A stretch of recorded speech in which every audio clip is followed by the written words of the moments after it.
자, 우리 여러분들과 인사하겠습니다. 오늘 정말 잘 오셨습니다. 자, 은혜 받기 원합니다. 자, 여러분 오늘도 그 바쁜 일상을 쪼개서 이 예배당에 나오신 여러분들을 주님의 이름으로 환영합니다.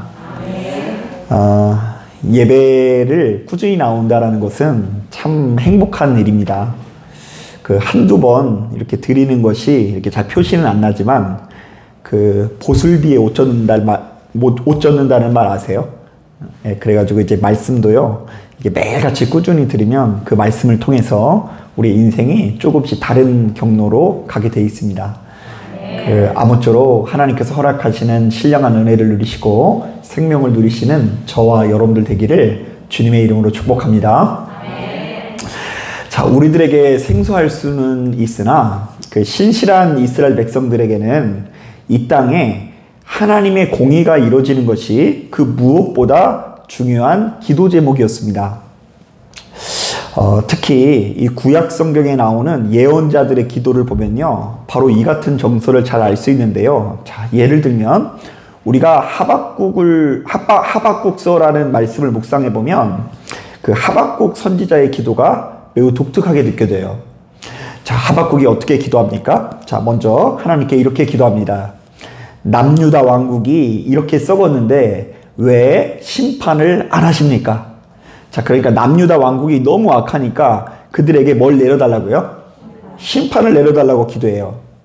자, 그러자 하나님께서 하박국에게 답변하십니다. 야, 걱정하지 말아라. 내가 다 계획이 있다. 바벨론이라는 나라를 들어서 남유다 왕국을 한번 본때를 보여주겠다. 자, 그러자 이번에는 이 하박국이 더 깜짝 놀라서 하나님께 기도를 합니다. 하나님, 바벨론은 이스라엘보다 더 나쁜 놈들인데 왜 징계의 도구가 됩니까? 그 바벨론이 이렇게 선하게 사용받는 것은 말이 안 됩니다. 자, 그러자 하나님께서 이번에도 답하십니다. 야, 걱정하지 말아라. 내가 바벨론도 결국 심판할 것이다. 자, 그러자 하박국이요, 너무 만족스러워서 이렇게 고백합니다. 오, 주여, 주의 일을 이 수년 내에 부응하게 하소서. 자, 이때 이 의미를 잘 알아야 돼요. 이 부응이라는 말은 이 숫자가 늘어났다라는 말이 아니고요, 하나님께서 이 땅에 내리시기로 한 이 심판이 이 땅에 빨리 오게 하여 주옵소서라는 기도예요. 여러분 어때요? 평상시 우리가 하는 기도랑 좀 다르게 느껴지지 않나요? 여러분 생각을 해보세요. 제가 여러분들 가정에 신방에 가서 하나님, 이 집사님이 아무래도 안 되겠습니다. 한 번만 손을 대주셔서 이 가정에 공의를 회복하여 주시옵소서. 이렇게 기도하면요, 여러분 그날 신방 괜히 받았다라는 생각이 들 것 같지 않나요? 그냥 오기로 했던 진노도 떠나가게 해야지. 목사님이 공의를 회복한다라는 명목하에 심판을 부르는 기도를 하면요, 아마 여러분들이요, 다시는 저의 얼굴을 못 볼 수도 있을 것 같아요. 자, 그런데 이스라엘 백성들이 왜 이렇게 기도하냐면요, 자, 이 땅이 보다 정의롭고 정직한 사회가 될 수 있다면 하나님이 심판이 찾아온다는 것은 이 신실한 이스라엘 백성들에게는 너무나 당연한 일이었기 때문에 그렇습니다. 자, 그런데 이게 웬일입니까? 자, 하나님께서 이 바벨론을 통해서 남유다 왕국을 충분히 심판하셨음에도 불구하고, 자, 그들이 살아가는 세상은요, 여전히 공의롭지 못한 거예요. 자, 이스라엘 백성들은 여전히 하나님의 말씀을 경홀히 여기고 도리어 그들이 반드시 거절해야 되는 이방 문화가 더더욱 깊이 자리 잡게 됩니다. 자, 조금 더 구체적으로 이야기하면 이스라엘 백성들이 하나님을 믿는데도 불구하고 세상에 헛된 이 성공신화가 더 자리 잡게 되고요, 쾌락과 어떤 이 물질에 대한 욕심이 자리 잡게 되면서 하나님의 공의와는 전혀 상관없는 방향으로 역사가 흘러만 가는 것입니다. 자, 그렇다 보니 바로 이것을 위해서 일평생 동안 기도하시는 분들은요, 크게 낙심하실 수가 있어요. 오, 하나님, 제가 언제까지 이것을 놓고 기도해야 됩니까? 주여, 내가 아무리 기도해도 하나님께서는 응답 안 하실 거죠? 저는 이제 포기하고 싶습니다.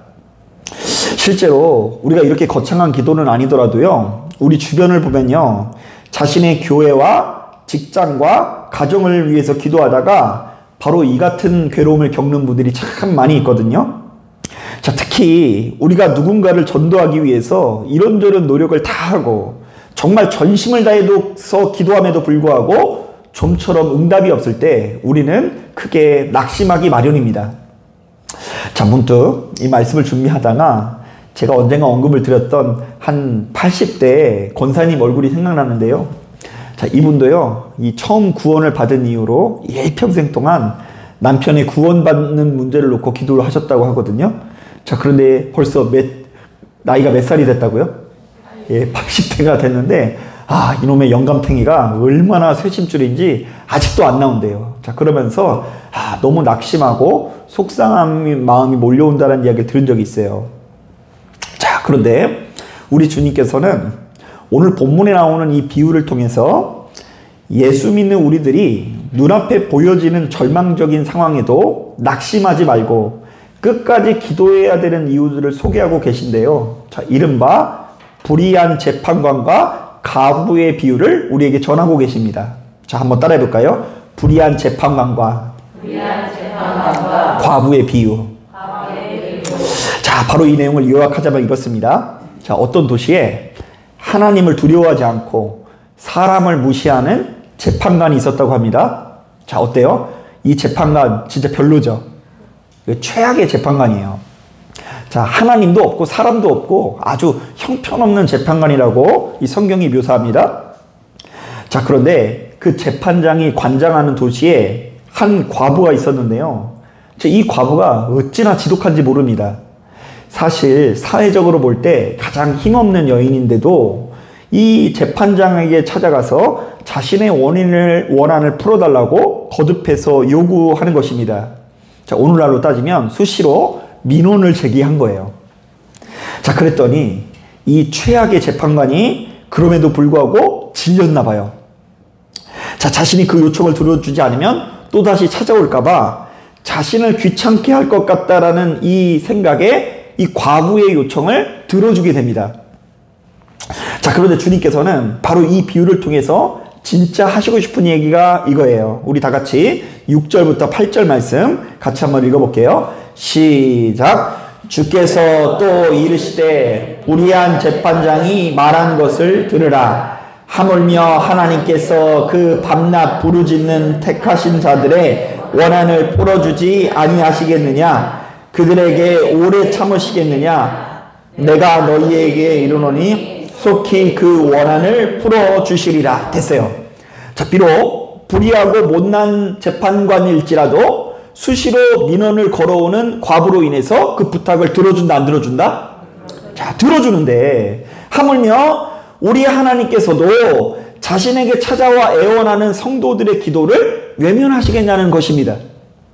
자, 그러므로 너희는 어떻게 하라? 끝까지 소망을 잃지 말고 하나님께 매달리라는 것인데요. 자, 쉽게 말하면 이 땅에 주의 복음이 끝까지 전파되어 하나님의 공의가 온전히 이루어지는 날이 속히 오게 해달라는 기도를 멈춰서는 안 된다라는 이야기를 하는 거예요. 자, 한번 따라해 볼까요? 하나님께서는 너희들의 기도를 외면하지 않으신다. 한 번 더 따라하겠습니다. 너희들의 기도로 인해서 그날이 속히 올 것이다. 네. 내가 기도함으로 말미암아 10년 걸릴 이 복음의 응답이 훨씬 더 줄어들게 될 것이다. 그때와 시기는 알 수 없으나 우리의 계속된 청원으로 인해서, 계속된 기도로 인해서 우리가 갑자기 통장 잔고가 수조 원대 부자가 되는 것은 아니지만 하나님께서 애초에 우리에게 약속하셨던 그 복음의 성취는 분명히 이루어진다, 안 이루어진다? 이루어지게 될 거라고 약속하는 거예요. 자, 그러니까 여러분 기도의 방향을 잘 잡으셔야 돼요. 지금 과부가 청원한 것은 하나님 제발 새로운 신랑감을 허락하여 주시옵소서 이런 거 아니에요. 하나님 제발 팔자 고치게 하여 주옵소서 뭐 이런 게 아니고요. 지금 이 과부가 하려고 하는 것은 원한의 해소, 곧 불의한 이 땅이 회복되어지는 일을 청원하며 기도를 하고 부탁한 것인데 바로 그러한 기도는 충분히 이루어진다는 이야기를 하는 거예요. 자, 문득 우리나라에 처음으로 성교의 문을 연 언더우드 선교사님의 기도문이 생각납니다. 자, 사실 우리나라의 이 교회의 역사는 생각보다 그렇게 길지 않은데요. 그 유럽 사회가 1000년 이상의 기독교 역사를 가지고 있다고 한다면, 우리나라는 겨우 1885년 이 정도에 들어갔거든요. 그러니까 이거 계산하면 몇 년이에요? 우리 정현주 쌤이 제일 빠를 것 같은데. 모르겠으니까 한번 집에 가서 해보세요. 1885년 4월 5일 날 이 제물포항에 언더우드 선교사님과 아펜젤러 선교사님이 같이 들어왔거든요. 자, 아펜젤러 선교사님은 감리교 대표, 언더우드 선교사님은 장로교 대표. 자, 그런데 바로 그때 이 제물포항에 도착해서 여관에 머물며 기도했었던 이 언더우드 선교사님의 기도문이 오늘날까지도 전해지는데요. 자, 그 내용을 한번 들어보세요. 얼마나 절망적인가. 주여, 지금은 아무것도 보이지 않습니다. 주님, 메마르고 가난한 땅, 나무 한 그루 시원하게 자라 오르지 못하고 있는 이 땅에 저희들을 옮겨와 앉히셨습니다. 자, 이 언더우드 선교사가 우리나라 딱 도착하자마자 그 첫인상이 뭐냐면, 산에 나무가 있다 없다? 없대요. 다 뽑아가지고 그냥 땔감으로 사용해가지고 나무 한 그루 자라지 않는 땅이라고 우리나라를 명하고 있어요. 그런데 하나님이 자기를 여기에 심으셨대요. 자, 계속해서 들어보세요. 주께서 붙잡아 뚝 떨어뜨려 놓으신 듯한 이곳, 지금은 아무것도 보이지 않습니다. 보이는 것은 고집스럽게 얼룩진 어둠뿐입니다. 어둠과 가난과 인습에 묶여있는 조선 사람 뿐입니다. 그들은 왜 묶여있는지도 고통이라는 것도 모르고 있습니다. 의심부터 내고 화부터 냅니다. 조선의 마음이 보이지를 않습니다. 자, 그러나 주님, 순종하겠습니다. 겸손하게 순종할 때 주께서 일을 시작하시고 그 하시는 일을 우리들의 영적인 눈이 볼 수 있는 날이 있을 줄 믿나이다. 믿음은 바라는 것들의 실상이요 보지 못하는 것들의 증거라고 하신 말씀을 따라 조선의 믿음의 앞날을 볼 수 있게 될 것을 믿습니다. 지금은 우리가 황무지 위에 맨손으로 서 있는 것 같사오나, 지금은 우리가 서양 귀신, 양 귀자라고 손가락질 받고 있사오나, 저들이 우리 영혼과 하나인 것을 깨닫고 하늘나라의 한 백성, 한 자녀임을 알고 눈물로 기뻐할 날이 있음을 믿나이다. 지금은 예배드릴 예배당도 없고 학교도 없고 그저 경계와 의심과 멸시와 천대함이 가득한 곳이지만 이곳이 머지않아 은총의 땅이 되리라는 것을 믿습니다. 주여, 오직 제 믿음을 붙잡아 주소서. 사나 죽으나 오직 그리스도의 영광을 위하여. 자, 여러분 어때요? 너무 감동적이지 않나요? 너무 길어요? 너무 길어서 집중 못하겠어요? 자, 어쨌든 그런데 길든 짧든 간에 이 언더우드 선교사님의 기도문을 보니까, 자, 그분이 낯선 한국 땅에서 마주한 엄청난 이 현실의 벽이 느껴지지 않습니까? 자, 대화를 통하는 사람이 하나도 없고 온통 사람들이 막 그냥 경계서린 눈빛으로 쳐다보면서 이야기하길 저기 서양 귀신이 왔다고, 얼굴도 허해가지고 막 콧대도 높아가지고 돌아다니는 사람을 볼 때 도깨비라고 막 이렇게 하질 않나. 아무도 마음을 열지도 않고 예배할 처수도 없고 지금 자신의 눈에는 어둠밖에 보이지 않는다라고 고백합니다. 자, 그런데 그럼에도 불구하고 이들은 주님을 향한 소망을 잃지 않고 기도하는데요. 자, 지금은 비록 자신들이 서양 귀신이라는 비난을 받고 예배드릴 처소도 전무하지만 언젠가 이 땅이 은총의 땅으로 변화될 것을 기대하고 또 기대하겠다라는 것입니다. 자, 그랬더니 지금 이 나라는 어떻게 됐어요? 여러 가지 부족함에도 불구하고 전 세계에서 가장 많은 교회가 생겨나고요. 어쨌든 무수히 많은 믿음의 백성들이 주님의 이름을 부르는 나라가 되지 않았습니까?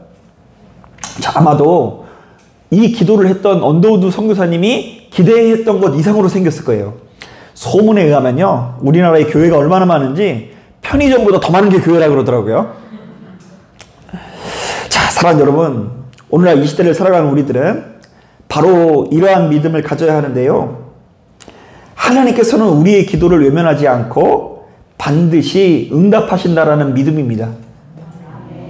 특히 우리가 이 땅에 주님의 복음이 전파되고 하나님의 공의가 이루어지길 바라는 마음으로 간절히 기도하면 그 기도는 반드시 응답될 수밖에 없다는 것을 믿어야 될 줄로 믿습니다. 자, 바로 이런 점에서 우리가 끝까지 기도하는 것이야말로 진정한 선교이고 끝까지 기도하는 것이야말로 진정한 의미의 전도인 것입니다. 자, 한번 따라해 볼까요? 끝까지 기도하는 것이 진정한 전도이다. 자, 그런데 오늘 우리가 읽은 본문을 꼼꼼히 묵상해 보면 자, 그럼에도 불구하고 우리가 눈여겨봐야 되는 말씀이 있어요. 자, 지금까지 내용을 보면 끝까지 붙들고 의지하고 귀찮게 하면 이 재판관이 응답을 한다 안 한다? 예, 한다는데 우리가 끝까지 붙들 수 있을 것 같아요? 못 붙들 것 같아요?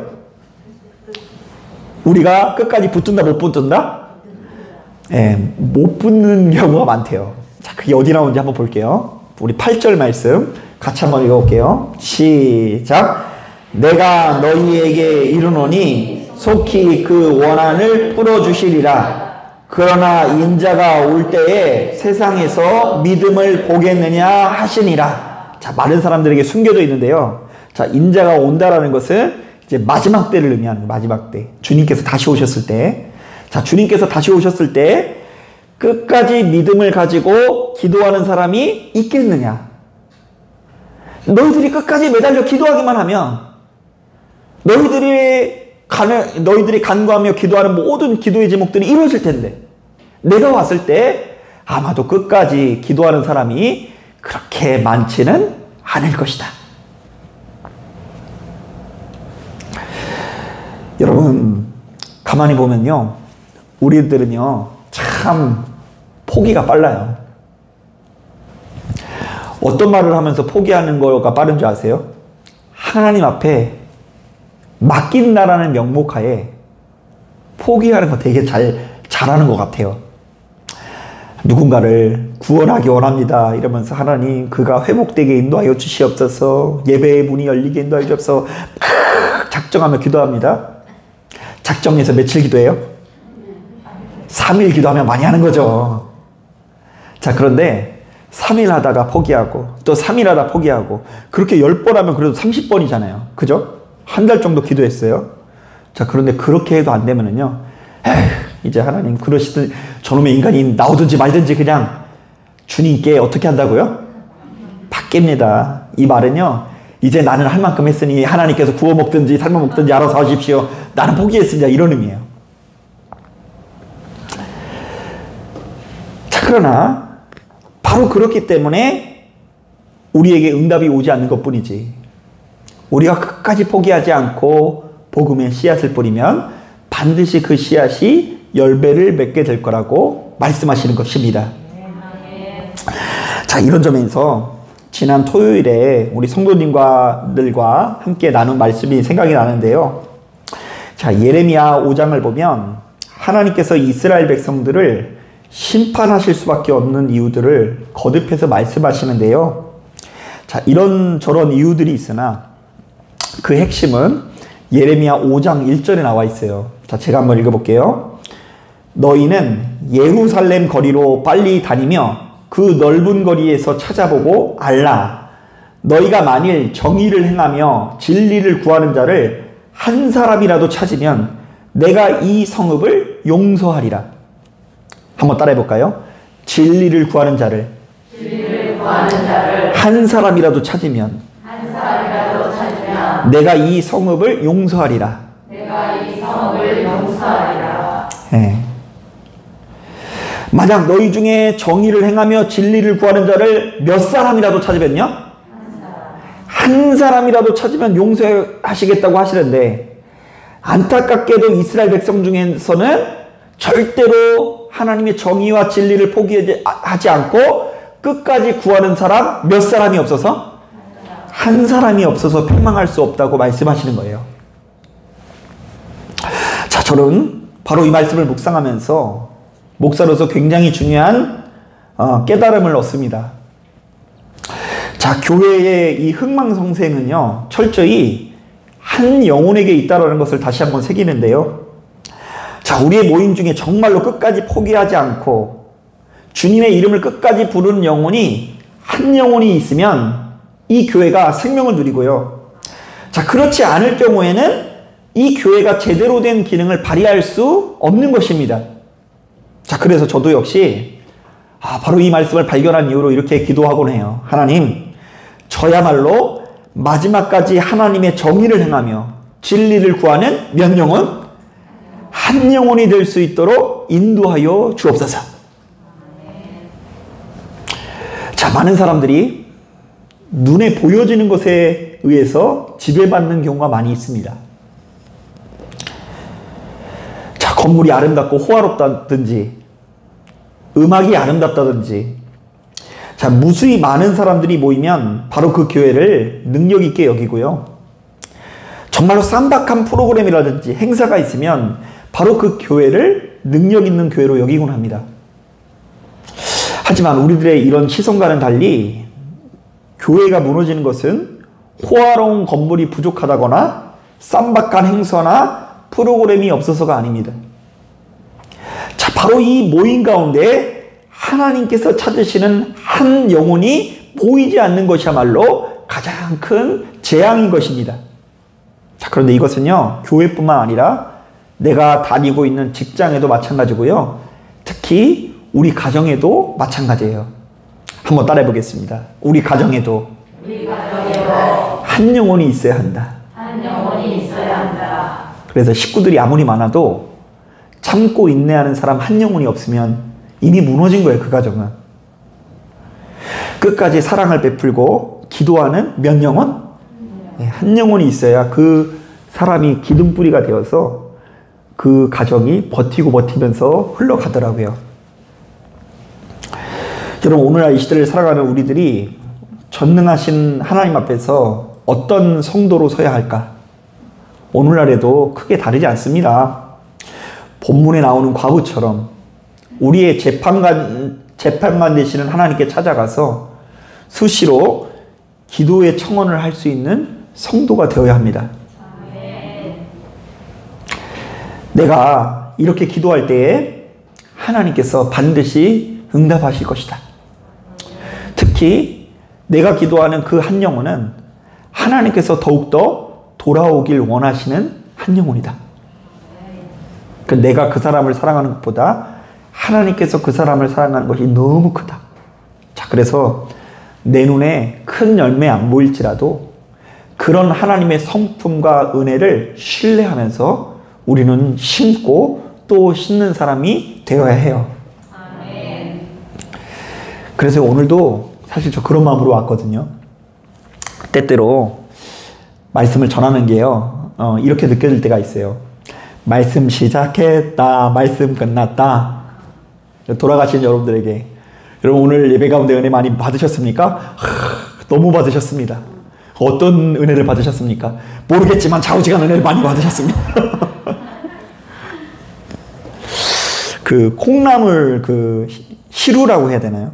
콩나물 이렇게 있으면 자라게 하는 게, 물 빠지게 하는 게 그 시루잖아요. 그래서 이제 물을 확 부으면요, 물을 하나도 가지고 있질 않아요. 다 밑바닥으로 흘러가니까 이게 물을 주나 마나, 이거 뭐 아무 소용없는 것 같고 쓸데없는 것 같고 말씀 시작했다 말씀 끝났다 이렇게 느껴질 때도 있지만, 그래도 누군가는요 물을 줘야 되겠죠. 그리고 물을 주면 하나도 물이 저장이 안 되는 것 같을지라도 그 콩나물 시루에서 콩나물이 자라긴 하더라고요. 사랑하는 여러분, 이런 소망을 가지시고 여러분 오늘 이 말씀 듣고 돌아가셔서 가는 곳곳마다 물 줘보세요.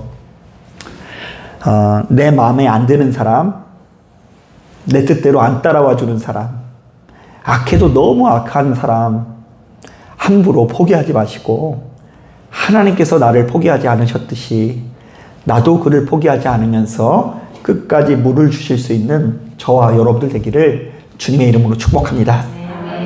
자, 기도하겠습니다.